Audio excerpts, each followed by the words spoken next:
네, 우리가 이제 1월 벌써 셋째 주를 지나고 있습니다. 몇 주만 있으면 한 달도 안 남은 것 같은데 또 이제 구정이 있죠. 명절 설이 있습니다. 구정이 되면 설이 되면 많은 분들이 보통 고향을 방문합니다. 올해는 뭐 작년 추석 때도 그랬고 코로나 때문에 많이는 못하지만 그래도 명절하면 가장 먼저 떠오르는 것이 고향, 또 부모님, 또 형제자매, 친척들이죠. 여기도 아마 다양한 고향 출신 분들이 계실 거예요. 혹시 또 북한의 고향에 계신 분도 계실 거고 서울도 있고 지방도 있고 여러 계실 텐데 저도 이제 어릴 때는 서울에서 이제 태어났는데요. 초등학교 때인가요? 이제 강원도 횡성으로 이사를 갔어요. 그래서 거기서부터 초중고 나오고 지금도 부모님이 계셔서 이제 사람들이 물어보면 이제 고향 이제 횡성, 강원도 횡성하면 뭐가 유명한지 아시죠? 횡성하면 그 소의 고장 소띠인데 올해 소해라고 하죠. 횡성에서 이제 자랐습니다. 그래서 항상 그 1년에 한 번, 두 번 정도 내려가는데 이제 고향에 가면 고향에 저는 예전에는 몰랐어요. 시골의 고향이라고 해서 빨리 서울에 올라오고 싶었는데 이제 여기도 거의 서울이나 마찬가지니까 수도권에 있다 보면 이제 명절 때 내려갈 고향이 있다는 게 되게 마음이 좋더라고요. 가끔 가면은 옛날 친구 생각도 나고 시골로 내려가면 그 정겨운 것이 있습니다. 그래서 참 고향이라는 것이 우리의 마음을 또 따뜻하게 하는 고향이라는 것이죠. 또 오늘 예수님께서 복음을 전하시는데 드디어 또 고향에 내려가세요. 그래서 예수님의 고향 나사렛이라는 곳에 내려가서 예수님이 복음을 전하는 사건이 오늘 말씀입니다. 예수님이 태어나신 곳은 베들레헴이죠. 그러니까 거기서 호적 때문에 잠깐 유대 땅 베들레헴에서만 출생만 하셨고 실제로 그분이 낳고 자라신 곳, 생활하신 곳은 베들레헴 나사렛입니다. 한번 지도 잠깐 보여주시면 저렇게 표시된 것이 지금 갈릴리 바다가 예수님이 주로 활동하셨던 무대죠. 그 중에 가버나움이라고 되어 있습니다. 갈릴리 북쪽에 가버나움이 주로 예수님이 베드로 집도 거기 있었고 활동하시던 주 무대였고요. 이렇게 내려오면 왼쪽 하단으로 내려오면 남서쪽으로 오면 나사렛이라고 있어요. 거기가 예수님 자라신 곳입니다. 저기서 30살까지 목수 생활하면서 실제로 자라시고 이제 공생에 사역하신 다음에 갈릴리에서 하시고 그다음 쭉 내려오면 이제 지도에는 안 나오지만 유대 땅이 있어요. 예루살렘은 그 남쪽에 있습니다. 그래서 저렇게 돼요. 그래서 저 나사렛에서 주님이 주로 자라셨던 것이죠. 네, 이제 예수님이 고향에 오시기 전까지는 예수님이 인기가 상당히 많았죠. 그 얼마 전에 5장에 보면 가는 곳마다 수많은 사람들이 몰려드는 인기 스타, 아이돌 못지않은 인기 스타였습니다.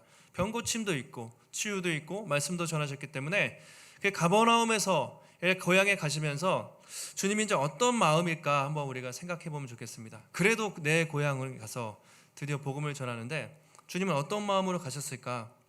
형제도 있을 것이고 어머니 마리아도 있을 것이고 자기의 형제 자매들 또는 이웃 사람들이 있었을 텐데 주님이 어떤 마음으로 가셨을까? 한번 그것을 생각해 보는 것도 좋을 것 같습니다. 그런데 우리가 성경을 읽어보면 아시겠지만 그 예수님의 우리의 기대와는 달리 나사렛 사람들은 철저히 예수님을 배척을 하고 예수님을 거부합니다. 이제 그런 말씀이 오늘 등장을 하고 있습니다. 그러니까 냉소적으로 대해요. 오늘 말씀의 주제는 핵심은 이것이죠. 왜 나사렛 사람들은 예수님을 그렇게 대했을까? 그들이 그렇게 예수님을 대했던 이유, 그리고 예수님이 그들의 반응에 대해서 어떻게 대처하시는가? 이것이 오늘 말씀의 주제입니다. 이것을 통해서 다시 한번 이렇게 질문할 수가 있습니다. 오늘날 사람들은 왜 예수 그리스도를 복음을 대적하는가? 그것에 대해서 살펴보고 그렇다면 이런 시대적 상황 속에서 우리는 어떻게 저들에게 복음을 전하고 주님의 제자로서 살아갈 수 있을 것인가? 이 말씀을 함께 살펴보도록 하겠습니다. 1절에는 이렇게 되어 있어요. 예수님께서 거기를 떠나서 고향으로 가시니 제자들도 함께 갔다. 자, 거기를 떠나서 거기는요 어디냐면 바로 가버나움입니다. 가버나움에서 이제 복음을 전하셔서 5장에 보시면 혈류병 걸린 여인 그리고 야이로, 그렇죠. 저런 야이로도 딸도 고치시는 이제 그런 일들이 있었는데 야이로의 딸을 고치신 지역이 가버나움인데 거기를 떠나서 이제 고향으로 제자들과 함께 오신 것이죠. 오늘 마가복음에는 안 나와 있지만 예수님이 여기 오신 것이 한 번이 아니라 두 번째입니다. 누가복음에 나와 있는데요. 누가복음 4장에 보시면 전에도 나사렛에 오셔서 회당에서 복음을 전하신 기록이 있습니다. 누가복음을 보면 회당에 가서 어떤 말씀을 전하셨냐면 이사야 말씀을 전하세요. 여러분 잘 아시는 이사야 말씀. 주의 성령이 내게 임하셨으니 가난한 자에게 복음을 전하게 하시고 내게 기름을 부으시고 포로된 자에게 자유를 눈먼 자에게 다시 보게 함을 선포한다. 뭐 이런 말씀이 있죠. 그 이사야의 말씀을 두루마리를 딱 펼쳐서 말씀을 전하신 적이 과거에 한번 있었습니다. 근데 사람들의 반응이 어땠습니까? 처음에는 깜짝 놀랐다고 돼 있어요. 야, 이 촌사람이 이 사람이 어떻게 이렇게 대단한 말씀을 전하지? 성경에 대해서 박식하지? 깜짝 놀랐는데 주님이 계속 말씀을 전하자 그때 사람들이 어떻게 했냐면요. 낭떠러지에 떨어뜨려서 죽이려고 했었어요. 처음 주님이 방문하셨을 때 약간 그들에 대해서 좀 정죄하는 또 그들의 상태에 대해서 말씀하셨을 때 낭떠러지에서 죽이려고 하는 걸 주님이 지나오셨던 첫 번째 기억이 있습니다. 아주 차가운 냉대를 당하셨던 거죠. 자, 오늘은 그럼 어떻습니까? 두 번째인데 제자들이 영문도 모르고 주님 고향 간다니까 좋아서 따라왔겠죠. 자, 사람들의 반응이 어떻습니까? 6장 2절 말씀인데요. 같이 한번 읽도록 하겠습니다. 시작. 안식일이 되어 회당에서 가르치시니 많은 사람이 듣고 놀라 가로되 이 사람이 어디서 이런 것을 얻었느뇨? 이 사람의 받은 지혜와 그 손으로 이루어지는 이런 권능이 어찌 됨이뇨? 자, 항상 안식일 가시면 가장 먼저 하신 것이 회당에서 말씀을 전하는 것이죠. 오늘날 교회 같이 물론 주중에는 교육도 하고 뭐 이렇게 활동하는 것이 많은데 주일에는 회당의 기능은 예배였습니다. 그래서 이제 말씀을 전하시는데 사람들의 반응이 어떻습니까? 많은 사람들이 듣고 놀라 가로되 그들의 반응은 놀랐다 이렇게 되어 있습니다. 에크플레소라고 되어 있는 헬라어 놀라다는요. 그냥 놀라다가 너무 놀라서 정신을 잃을 정도로 깜짝 놀라다 또는 어리둥절하다, 어안이 벙벙하다 이런 거 있죠. 너무 황당하거나 너무 놀라서 어리둥절하고 정말 깜짝 놀랄 정도로 그런 상태, 이것이 놀라답니다. 사람들이 처음에 예수님이 말씀을 전하셨을 때 그렇게 놀랐다는 거예요. 두 가지 놀랐습니다. 첫 번째 그의 지혜. 야, 그가 이렇게 배운 것이 없는데 와, 너무 지혜롭다. 그리고 그의 권능, 기적이죠. 아니 어떻게 저런 기적이 나타날 수가 있지? 깜짝 사람들이 놀랐다고 말하고 있습니다. 사람들은 이런 가르침을 들어본 적이 없었던 것 같아요. 그러겠죠. 그냥 보통 순회 설교자 또는 당시 랍비들이 전했던 말씀과는 전혀 다른 권위가 있고 전혀 다른 능력이 있었기 때문에 주님이 말씀을 전했을 때 첫 번째 반응은 깜짝 놀람이었습니다. 마가복음 1장에서도 예수님이 이렇게 회당에서 말씀을 전하신 기록이 있어요. 물론 많이 전하셨겠지만 1장에 보면 사람들이 그의 교훈에 놀라니 거기도 똑같이 깜짝 놀랐습니다. 그가 가르치는 것이 권위 있는 자와 같고 서기관들과 같지 아니함일러라 이래요. 당시에 서기관들도 말씀을 상당히 잘 풀었는데 성경 박사였으니까 근데 그런 권위와 능력이 서기관들에게는 없었어요. 지루하고 졸립고 능력도 없고 근데 이분의 말씀은 지혜도 있고 능력도 있고 그동안 들어보지 못한 말씀이다.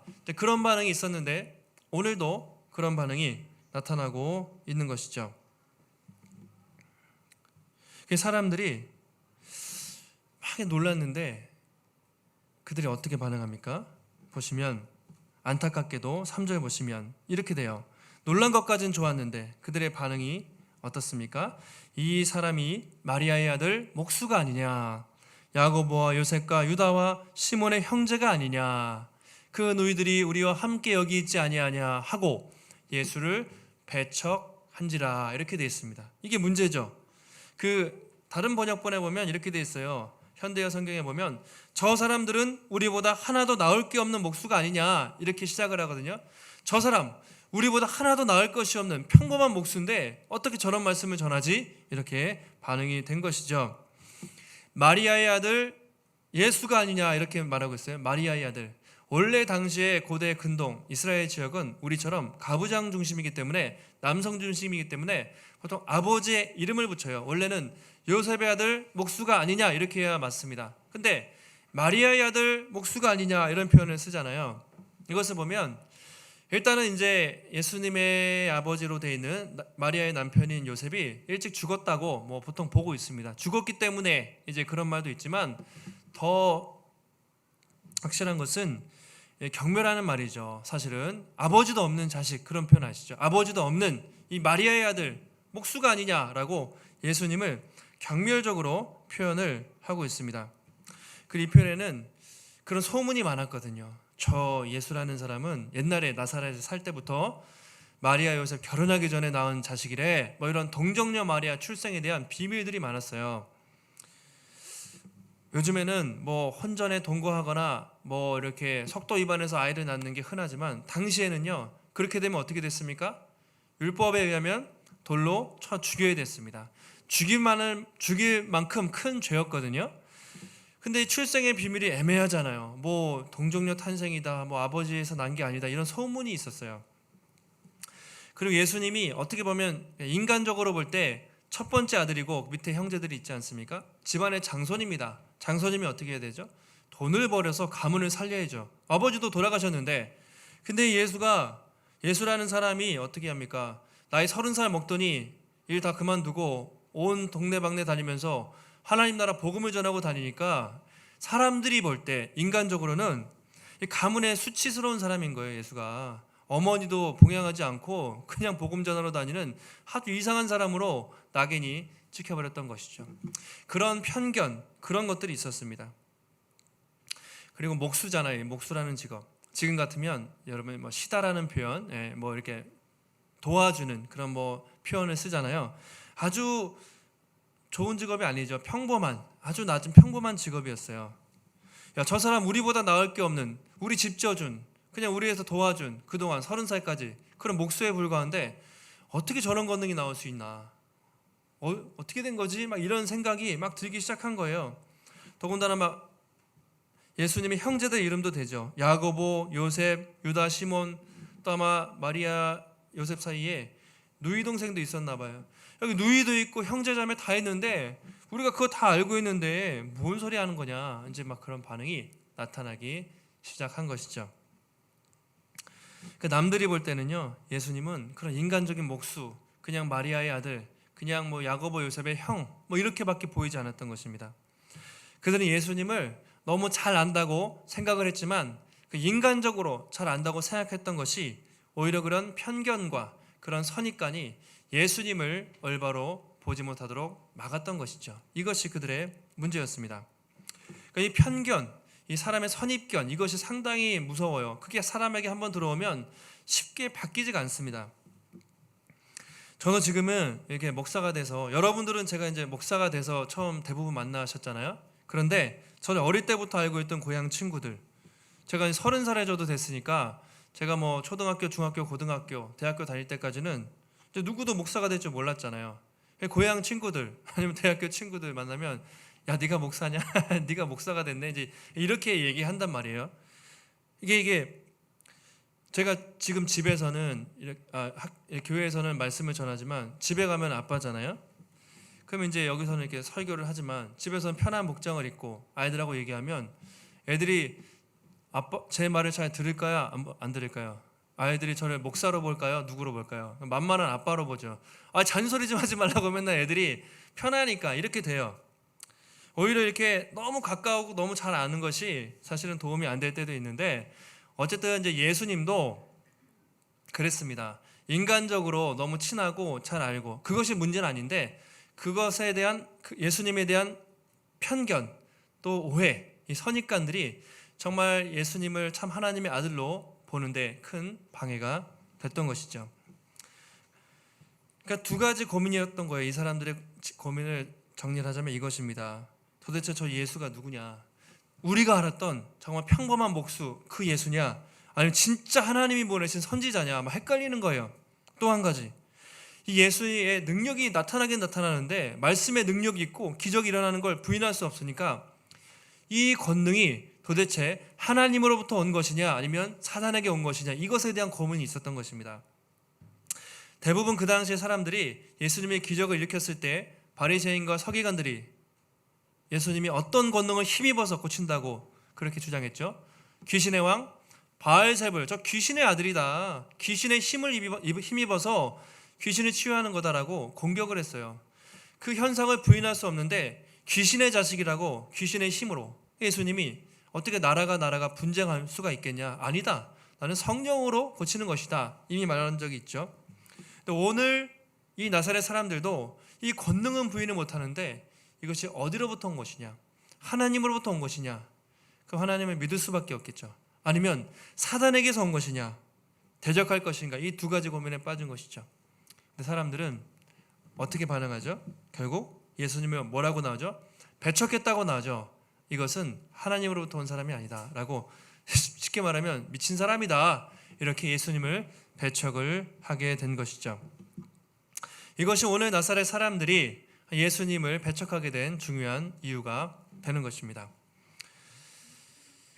성경이 참 특이한 점이 많아요. 성경을 읽다 보면 너무 솔직해요. 성경은 너무 정직합니다. 예수님의 출생의 비밀에 대해서 숨기지 않고 그대로 기록을 합니다. 좀 예수님이 만약에 여러분 구약에 예언된 그런 메시아 하나님의 아들이라면 좀 멋지고 화려한 족보를 좀 가지고 있으면 좋지 않겠습니까? 그런데 오늘 성경은 있는 그대로 예수님 나사렛 촌동네 출신이고 목수로 살았다, 그대로 그렇게 말하고 있습니다. 오늘 위인전기만 봐도요, 인간, 이 나라를 건국했다고 하는 그런 신화죠. 신화를 보면 단군 신화를 보세요. 곰이 막 뭘로 변하고 막 그냥 뭐 별 신기한 얘기들이 있고, 그 다음에 주몽, 박혁거세 뭐 아래서 태어나고 신화. 나라를 건국한 사람들도 영웅화하고요, 희화화해서 나중에 사람들이 우러러볼 수 있도록 신화적인 인물로 만들잖아요. 근데 오늘 성경은요 전혀 그렇지 않아요. 뭐 예수님이 하나님의 아들로 무슨 아래서 태어나고 무슨 하늘로부터 떨어지고 그렇게 얘기하지 않고 있는 모습 그대로 예수님은 화려한 왕궁이 아니라 지극히 낮고 천한 마을 구유에서 오셨다. 예수님은 정말 화려한 직업을 가진 사람이 아니라 평범한 목수, 인간의 아들로 오셨다. 그렇게 그대로 기록을 하고 있습니다. 그 사람들 입장에서 아니 하나님의 아들이 어떻게 저럴 수 있지? 라고 생각할 수밖에 없게 된 것이죠. 이 배척했다라는 말이요, 스캔들이라고, 우리가 스캔들이라고 표현하죠. 그런 말인데, 이 스캔들, 걸려 넘어진다, 돌뿌리에 걸려 넘어진다, 이런 표현입니다. 그래서 예수님의 능력을 보았음에도 불구하고 자신의 경험과 편견 때문에 걸려 넘어지는, 이걸 다른 표현으로 실족하다라고 되어 있는데 실족해버리고만 예수님을 믿음으로 반응하지 못하고 그렇게 나타나게 된 것이죠. 우리는 이 모습을 보면서 예상을 할 수 있습니다. 앞으로 예수님께서 어떻게 돌아가실 것인지 충분히 예견이 가능하죠. 마가는 이 예수님의 사건을 통해서 점점 더 주님은요, 처음에는 인기가 많으셨는데 점점점 사람들이 떠나가고 점점 사람들의 배척을 받는 모습을 보면서 앞으로 예수님께서 어떻게 죽으실 것인지, 십자가에서 고난을 당할 것인지 이 나사렛 사람들의 반응을 통해서 보여주고 있습니다. 그 사도 요한이 요한복음에 보면 이제 이렇게 기록을 하고 있습니다. 이제 예수님의 이 땅에 오심과 사람들의 거절에 대해서 참빛 곧 세상에 와서 각 사람에게 비추는 빛이 있었나니, 하나님은, 예수님은 참빛이었죠. 어두운 세상을 밝히기 위해서 세상을 비추는 빛으로 오셨는데 그가 세상에 계셨으며 세상은 그로 말미암아 지은 바 되었으니 세상이 그를 알지 못하였고. 자, 세상을 지으셨습니다. 근데 세상에 오셨는데 세상이 예수님을 알지 못해요.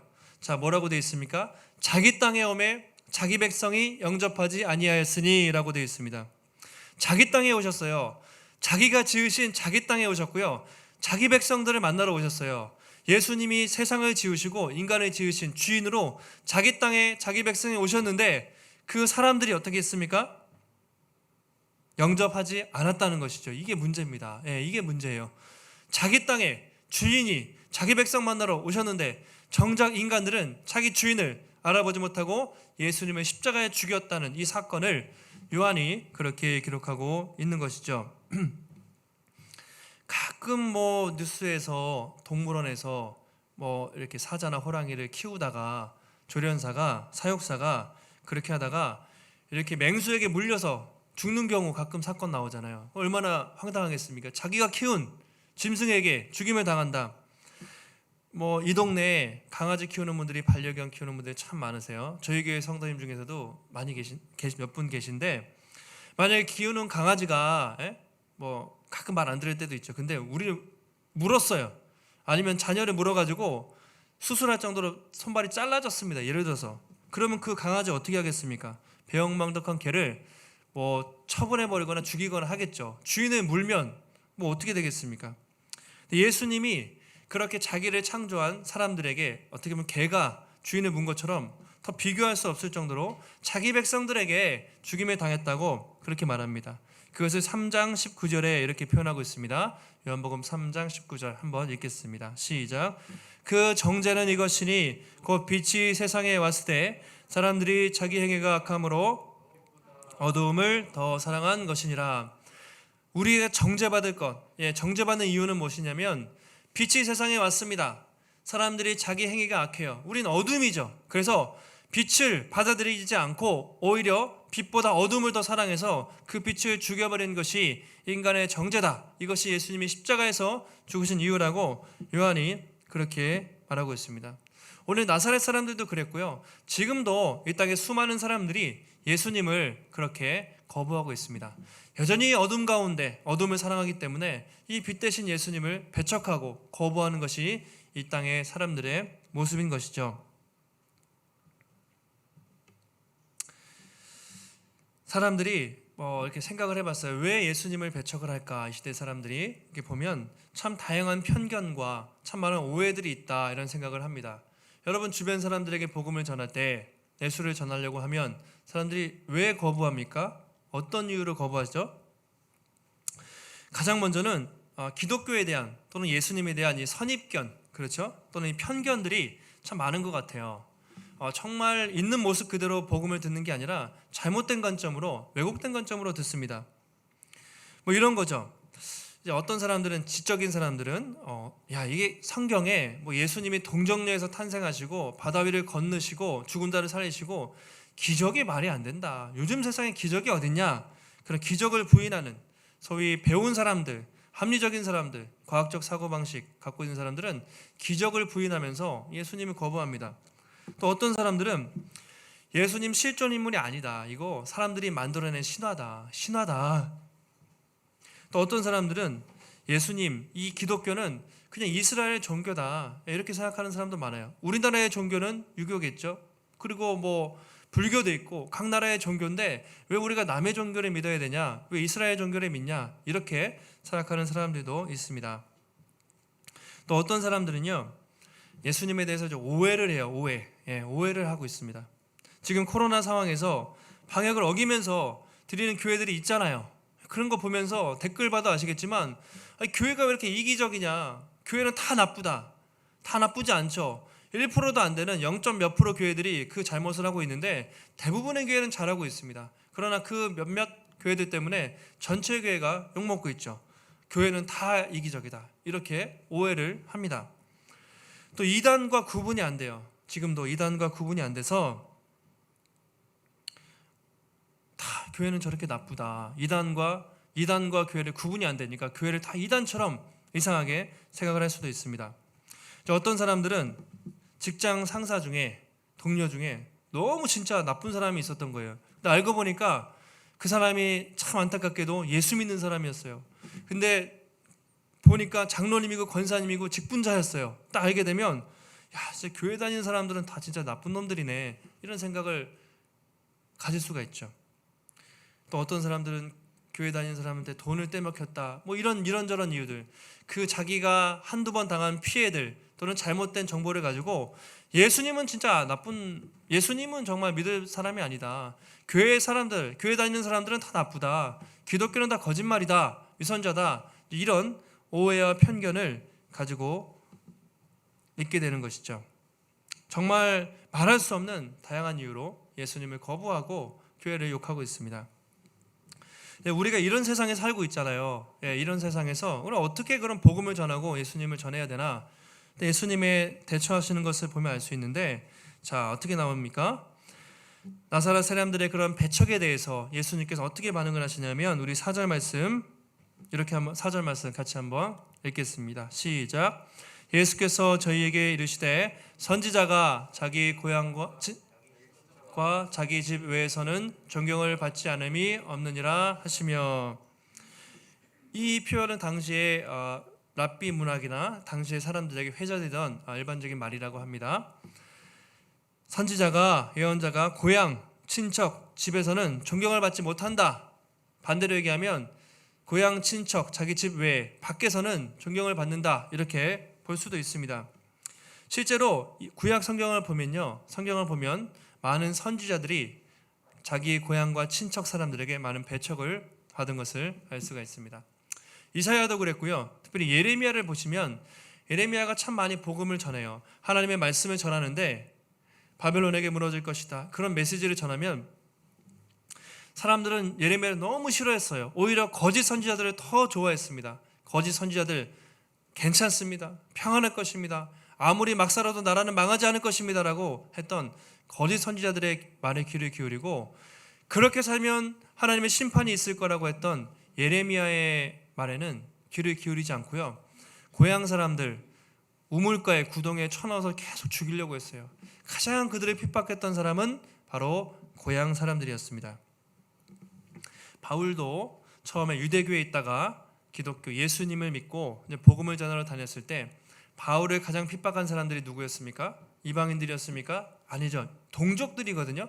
유대인들이 바울을 그렇게 죽이려고 고향 사람들이 바울을 그렇게 공격을 했어요. 예수님도 마찬가지입니다. 고향 사람들에게 그렇게 배척을 당하세요. 우리가 전에 한번 살펴봤지만 자기 형제들에게, 가족들에게도 예수님이 어떤 얘기 들었습니까? 미친놈이다, 그런 얘기 들은 적 있죠. 수많은 사람들에게 말씀을 전하는데 밖에서 형제 자매들이 온 거예요. 왜 왔냐고 마가복음 3장에 나와 있는데 그는 미쳤음일러라 이렇게 돼 있어요. 저 예수가 우리 형님이 제정신이 아니다, 좀 말리자고 데려왔다고요. 그만큼 형제 자매들도 예수님을 그렇게 핍박을 했습니다. 요한복음에서도 예수님이 형제들에게 핍박받는 장면이 나와요. 나사렛 촌동네라고 했잖아요. 그런데 형님 진짜 출세하고 싶으면 저기 유대 땅 예루살렘 가서 해야지, 여기 촌구석에서 뭐하고 계시냐고 그 동생들이, 예수님의 동생들이 예수님을 핍박하는 그런 장면들이 있습니다.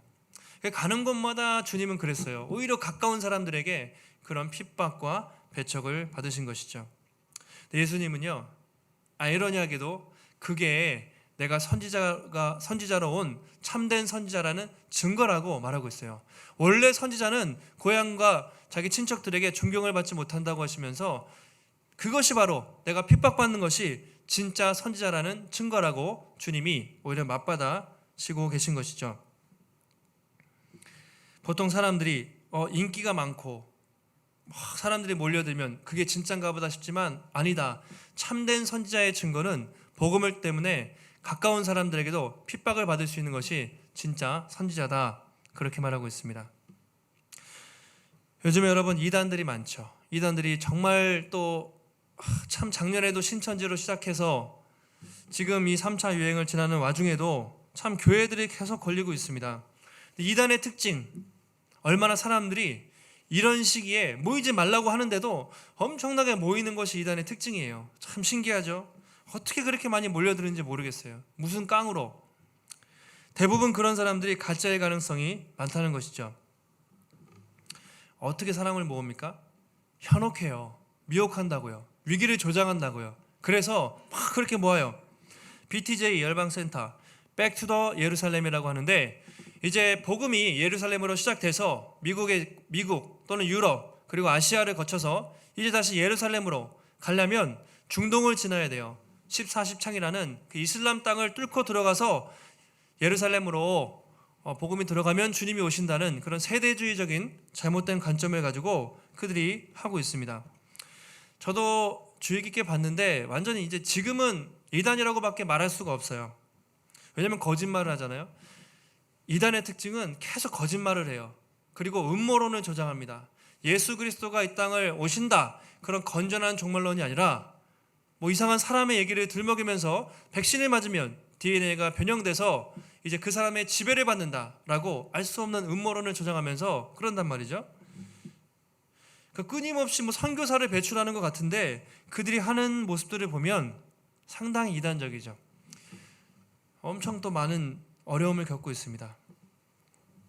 근데 예수님은 오히려 이단들은 그렇게 사람이 이상하게 많이 모이지만 진짜 복음은 어떻게 보면 오히려 더 많은 핍박을 받는 경우가 많다고 그렇게 말하고 있습니다.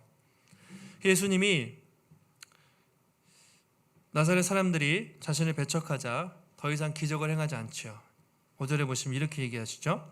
거기서는 아무 권능도 행하실 수 없어 다만 소수의 병인에게 안수하여 고치실 뿐이었고, 거기서는 아무 권능도 행하실 수 없대요.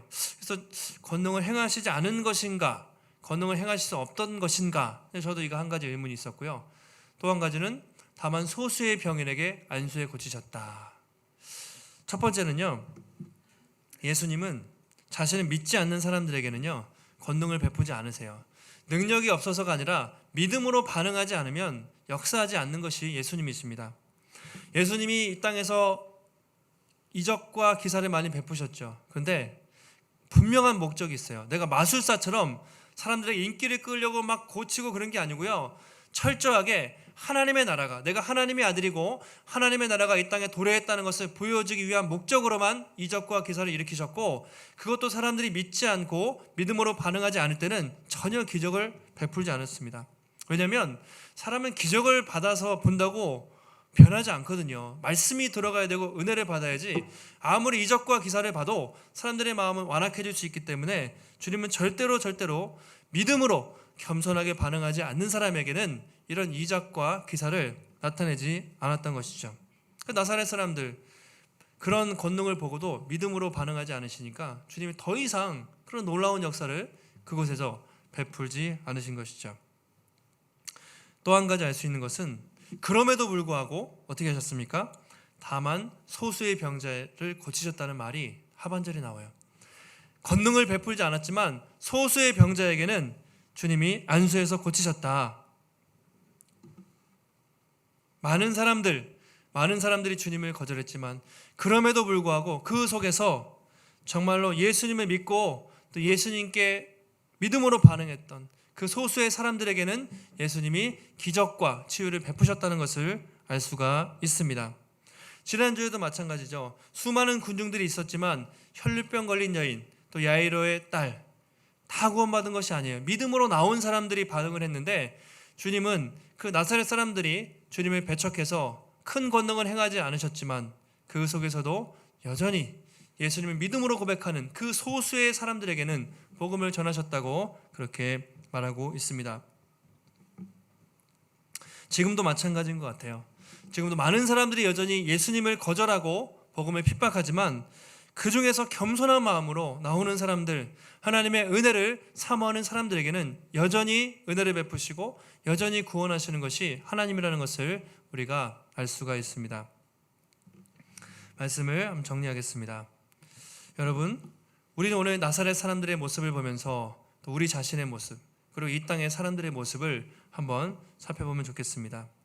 혹시 나도 예수님을 이제 나는 잘 알아, 예수님에 대한 오해와 편견으로 예수님을 바라보고 있지 않은가? 예수님에 대한 잘못된 생각, 예수님에 대한 선입견으로 하나님의 일하심을 내 스스로 제한하고 있지 않은가? 한번 우리 자신을 한번 살펴보면 좋겠습니다. 그럼에도 예수님은 어떻게 하셨습니까? 사람들의 냉소적인 반응에도 흔들리지 않으시고 포기하지 않고 복음을 전하신 것을 봅니다. 우리가 다음 주에 살펴보겠지만 주님이 이 일 끝나신 다음에 나 이제 거절당했으니까 전도 못하겠다, 얘들아 그만두자 한 것이 아니라 다음 주에 보시면요 12제자를 파송해요. 완전하게 더 강력하게 복음을 역사를 주님이 일구어 나가는 것을 우리가 볼 수가 있습니다. 여러분, 이것이 바로 우리가 가야 할 방향인 것 같습니다. 지금도 복음이 전하는 것이 쉽지 않아요. 그러나 코로나가 끝나면 여러분 어떨까요? 저는 더 어려울 것 같아요. 현실적으로 사람들이 교회를 더 공격하고 복음을 더 배척하겠지만 그럼에도 우리 이제 사람들이 이렇게 교회를 싫어하니까 복음 못 전하겠습니다가 아니라 예수님처럼 그럼에도 불구하고 또 파송하고 그럼에도 불구하고 복음을 들고 세상 사람들에게 나가야 하는 것이죠. 때로는 거절당할 수도 있습니다.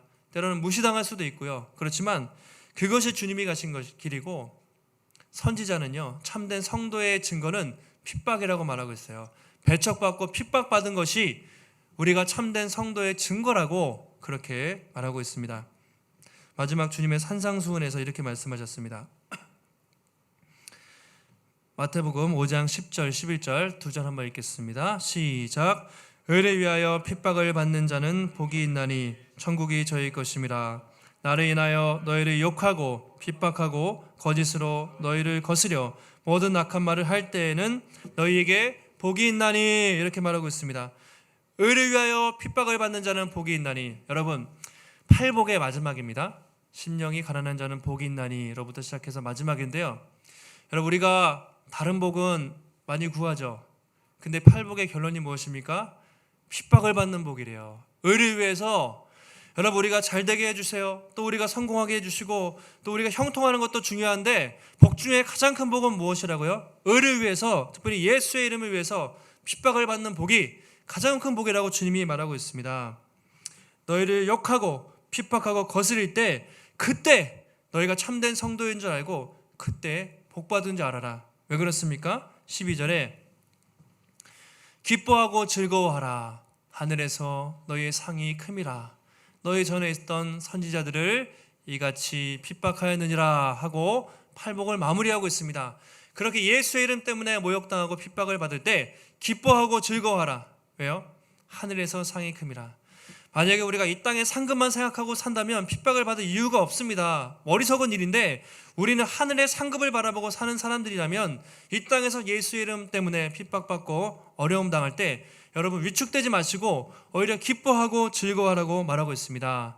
사랑하는 성도 여러분, 우리가 한 주를 살아가실 때, 또 올 한 해도 살아가실 때 참 만만치는 않습니다. 쉽지 않지만 오늘도 예수님께서 당하신 이 핍박과 고난을 생각하면서, 또 우리가 예수님의 제자로서 우리가 주의 복음을 전할 때 또 어려움을 당할 수도 있고 힘들 수도 있지만 의를 위해서 핍박당하는 것이 정말 가장 큰 복인 줄 아시고 당당하게 또 흔들리지 않고 주님의 복음을 전하는 가운데, 여러분 이 땅에서의 복이 아니라 좀 하늘에서 하나님이 주시는 그런 놀라운 복을 누리시는 복된 성도들, 또 복된 교회가 되시기를 주님의 이름으로 축원합니다. 하나님 감사합니다. 오늘도 예수님께서 고향에 가셔서 또 복음을 전하셨지만 사람들이 환대를 받기보다는 핍박을 받으셨고, 그럼에도 불구하고 주님은 계속해서 또 복음을 전하시고 역사하신 것을 봅니다. 이 시대에도 많은 사람들이 예수님을 또 핍박하고 배척하고 복음을 거부합니다. 우리는 그런 세상에서 살고 있습니다. 그때마다 우리가 거절받고 우리가 또 하나님 핍박을 받는다고 움츠러들거나 또 위축되지 않고, 주님께서 거침없이 당당하게 핍박받을 때, 의를 위하여 핍박받을 때 그것이 가장 큰 복인 줄 알라고 하시며 복음을 전하셨던 것처럼 우리도 흔들리지 않고 주님의 신실한 제자로서 또 우리 세상 사람들에게 예수님의 이 복음을 전하며 의를 위해 핍박받는 것을 참 기쁨으로 생각할 수 있는 참된 주의 제자들이 될 수 있도록 하나님 붙잡아 주시옵소서. 이번 한 주도 성령께서 함께 하시고 오직 믿음으로 승리케 하시기를 간구하오며 모든 말씀 거룩하신 예수님의 이름으로 기도하옵나이다. 아멘.